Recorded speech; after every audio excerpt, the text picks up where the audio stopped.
Bienvenidos a una nueva videolección de microeconomía en esta parte dedicada a la teoría de juegos. En este vídeo vamos a empezar el bloque dedicado a los juegos dinámicos.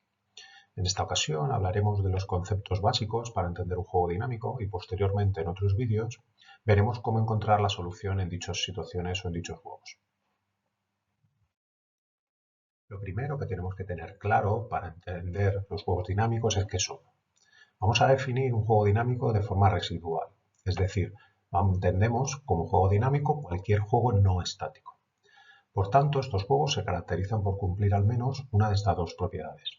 O bien al menos uno de los jugadores toma más de una decisión a lo largo del juego, o bien no todos los jugadores toman sus decisiones de forma simultánea, es decir, se dan decisiones secuenciales. Para poder predecir el comportamiento o solución de los jugadores en un juego dinámico, antes requerimos cierta información, que es lo que llamamos la descripción del juego. Hasta ahora solo hemos visto cómo describir un juego estático en su forma normal o estratégica.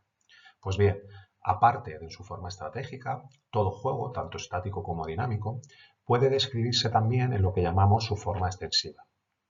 Para describir un juego en forma extensiva, debemos, como vimos en vídeos anteriores, describir gráficamente o con palabras lo que llamamos su árbol de decisión o árbol del juego. Entre otras cosas, un árbol de decisión está compuesto de puntos que llamaremos nodos, vectores de números, flechas o líneas que apuntan de un nodo a otro o a un vector y finalmente una etiqueta para cada nodo y cada flecha. Cada nodo representa una situación distinta en la que un jugador tiene que elegir. Cada flecha representa una acción distinta. Los vectores se utilizan para representar los pagos o utilidades en cada uno de los posibles finales del juego, mientras que la etiqueta de cada nodo indica qué jugador escoge en ese nodo y la etiqueta de cada flecha indicará o contendrá el nombre de esa acción o alternativa. En todo árbol de decisión siempre deben cumplirse los siguientes requisitos. En primer lugar, existe un único nodo que llamaremos nodo inicial, al que no apuntará ninguna flecha y representa siempre el comienzo del juego. Cada uno de los nodos restantes y todos los vectores tienen una única flecha que les apunta. Todo lo anterior implica que existe un único camino compuesto de flechas para ir desde el nodo inicial hasta cualquiera de los nodos o vectores restantes. Por esta razón hablamos de árbol de decisión. Cada uno de los caminos es como la rama de un árbol. Veámoslo con el siguiente ejemplo. El árbol de decisión que tenéis delante representa en forma extensiva el siguiente juego dinámico con 3 jugadores, 1, 2 y 3. 1 mueve primero, por eso aparece en el nodo inicial, pudiendo elegir entre proseguir el juego jugando la estrategia P1 o terminarlo jugando la estrategia T1. En este último caso, 1, 2 y 3 obtienen una utilidad de 1, 8 y 8 respectivamente. Si el jugador 1 prosigue el juego, entonces le toca al jugador 2, que podrá nuevamente proseguir jugando P2 o terminar jugando T2, alcanzando así un vector de pagos de 2, 0 y 8 respectivamente para cada uno de los 3 jugadores. Finalmente, si 2 prosigue el juego, le tocará el turno al jugador 3, que nuevamente podrá elegir entre el vector de pagos 2, 1 y 5 si prosigue el juego o el vector 4, 3, 4 si lo termina. Nos queda un último punto en cuanto a árboles de decisión. ¿Cómo representar situaciones en las que 2 o más jugadores escogen de forma simultánea? Es decir, sin saber lo que escogen los demás. Por ejemplo, ¿cómo representar el juego piedra, papel o tijera en el cual los 2 jugadores escogen de forma simultánea entre 3 acciones? La novedad aquí, como veis en la siguiente figura, es la línea a trazos que une los 3 nodos que tenemos en la parte inferior de la gráfica. La línea a trazos indica que el jugador 2, cuando mueve o decide en cualquiera de esos 3 nodos, no sabe en cuál está exactamente. En otras palabras, no sabe realmente lo que uno ha decidido o escogido. Tener en cuenta que si en el árbol cambiamos la etiqueta 1 del nodo inicial por la etiqueta 2 y la 2 por la 1, El nuevo árbol también representaría un piedra, papel o tijera con las mismas soluciones, las mismas estrategias y los mismos jugadores. Es decir, cuando representamos decisiones tomadas de forma simultánea, el orden en el que disponemos los nodos es irrelevante. Lo anterior nos permite introducir un nuevo concepto, que es el de conjunto de información. Definiremos el conjunto de información como cualquier conjunto de nodos de un mismo jugador, tales que si éste mueve en cualquiera de ellos, no sabe si se encuentra en ese nodo o en uno de los otros. En el caso de que el conjunto solo contenga un nodo, obviamente no hay tal problema. Según el juego considerado, habrá conjuntos de información que contengan uno, dos o más nodos. En el ejemplo anterior del piedra, papel o tijera, cuando se juega de forma simultánea, cada jugador tiene solo un conjunto de información.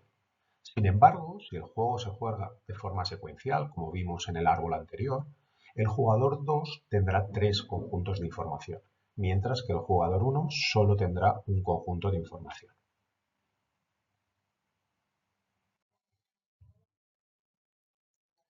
Introduzcamos ahora otro nuevo concepto. Para ello consideremos un juego en forma extensiva con al menos un conjunto de información uninodal.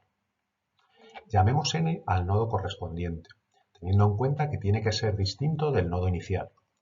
Consideremos ahora que para todo n' a continuación de n, el conjunto de información al que pertenece n', si todos los nodos contenidos en dicho conjunto de información están también a continuación de n, decimos que la parte del árbol de decisión que viene a continuación del nodo n se llamará subjuego. Veamos este concepto con el siguiente ejemplo, que es una representación del minijuego del ultimátum. En este juego tenemos dos subjuegos. Uno, cuando el jugador 2 tiene que decidir después de que el jugador 1 haya optado por la estrategia O1, y otro diferente cuando el jugador 2 tiene que decidir después de que el jugador 1 haya elegido O2. Fijaros que en ambos subjuegos todos los nodos correspondientes al jugador 2 están posteriormente al nodo inicial del juego.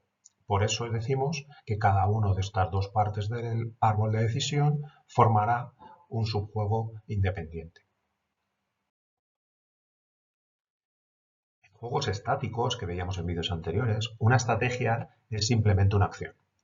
En juegos dinámicos, por el contrario, una estrategia es algo más complejo, o al menos generalmente lo es. En concreto, una estrategia para cada jugador en un juego dinámico es aquella lista o vector de acciones, tantas como conjuntos de información tenga dicho jugador, y donde cada acción corresponde a un conjunto de información distinto. Es decir, una estrategia para cada jugador debe indicar cómo movería ese jugador en cada una de las potenciales decisiones distinguibles de ese jugador en el juego, independientemente de que se llegue a ella o no. Es decir, se trata de describir instrucciones exhaustivas para todo el juego. Veamos nuevamente con un ejemplo este concepto. ¿Cuáles son todas las estrategias posibles de los jugadores en el siguiente minijuego del ultimátum que tenemos en el árbol que veis? El jugador 2 recordamos que tenía dos conjuntos de información y en cada uno tiene dos posibles movimientos, A o R. Por tanto, este jugador tendrá cuatro estrategias posibles. A1, A2, A1, R2, R1, A2 y R1, R2. En cuanto al jugador 1, este solo tiene un conjunto de información. Por tanto, cualquier estrategia suya solo contiene una acción. Tendrá dos estrategias posibles, O1 y O2. Una vez determinadas las estrategias de los jugadores, y siempre que el número de estas sea finito, podemos representar la forma estratégica o normal del juego dinámico de dos jugadores, por medio de una matriz de pagos, como hacíamos en los juegos estáticos. La única diferencia es que ahora cada jugador tiene que tener en esta matriz tantas filas o columnas como estrategias tenga. En cada celda deben aparecer los pagos de cada jugador si los jugadores actuasen de acuerdo a las estrategias correspondientes, de la misma forma que hacíamos en los juegos estáticos. Veámoslo con un ejemplo. La matriz de pago siguiente representa el minijuego del ultimátum anterior. Hemos situado al jugador 1 en filas y al jugador 2 en columnas, pero también podría hacerse del otro modo. Por ejemplo, en la casilla O1, R1 a 2 aparecen unos pagos de 0, 0, porque si uno mueve O1 y 2 juega de acuerdo a la estrategia compuesta R1 a 2, entonces cada jugador obtendrá un pago de 0. Uno ofrecerá O1 y 2 lo rechazará. ¿Por qué existen entonces dos formas posibles de describir un juego? ¿Por qué no utilizar solo una? Nótese que la diferencia principal entre ambas descripciones, la normal y la extensiva, es que la forma estratégica proporciona menos información sobre el juego, mientras que la forma extensiva que estamos viendo en este vídeo añade información. En primer lugar, sobre el orden en el que los jugadores toman las distintas secuencias.